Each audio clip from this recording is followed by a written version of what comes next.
प्रबल न्यूज, हर खबर आप तक। અમરેલી જિલ્લા જાફરાબાદમાં આજરોજ નગરપાલિકા દ્વારા કચરાની ગાડીનું લીલી ઝંડી બતાવીને ઉદ્ઘાટન કરવામાં આવ્યું હતું। તો વિગત અનુસાર વાત કરીએ તો જાફરાબાદ નગરપાલિકા હોલમાંથી કચરાની લોકો માટે નવી સુવિધા મળે તે માટે દરેક એરિયામાં સફાઈ કચરાની ગાડીનું લીલી ઝંડી બતાવીને ધારાસભ્ય હીરાભાઈ સોલંકીના માર્ગદર્શન નીચે નગરપાલિકા પ્રમુખ રવીનાબેન, પ્રફુલભાઈ બારૈયા, નીરવભાઈ ઠાકર, પૂર્વ પ્રમુખ ભગુભાઈ સોલંકી, માર્કેટિંગ યાર્ડના ચેરમેન ચેતનભાઈ સિયાર, નગરપાલિકા ચીફ ઓફિસર ભાવનાબેન ગોસ્વામી તેમજ નગરપાલિકાના તમામ સદસ્ય તેમજ આગેવાનો ગ્રામજનો મોટી સંખ્યામાં હાજર રહ્યા હતા। રિપોર્ટર ઇમરાન શેખ, જાફરાબાદ। અનુસંધાને આપણા યશસ્વી વડાપ્રધાન નરેન્દ્રભાઈ મોદીનું સપનું છે સ્વચ્છ ભારત, એવી જ રીતે આપણા મુખ્યમંત્રી ભૂપેન્દ્રભાઈ પટેલ ગ્રીન ગુજરાત ક્લીન ગુજરાતના અનુસંધાને આજે જાફરાબાદ નગરપાલિકા દ્વારા ડોર ટુ ડોર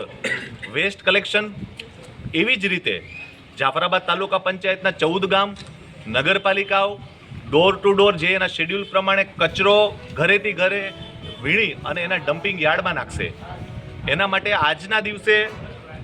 વહીવટ તંત્ર દ્વારા આ ડમ્પિંગ ટેમ્પોને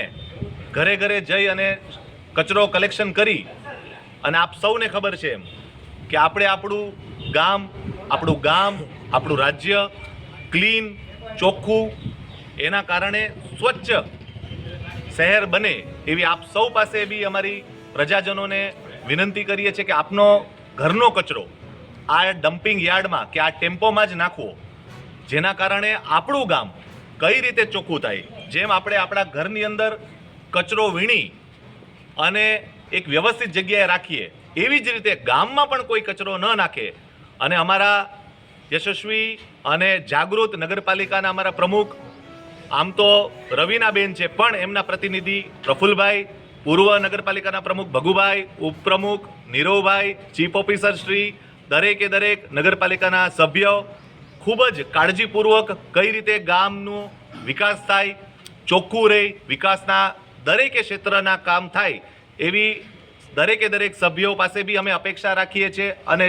એક જાગૃત નાગરિક તરીકે હું મારી પણ ફરજ નિભાવીશ એવી આપ સૌને આશ્વાસિત કરીએ છીએ।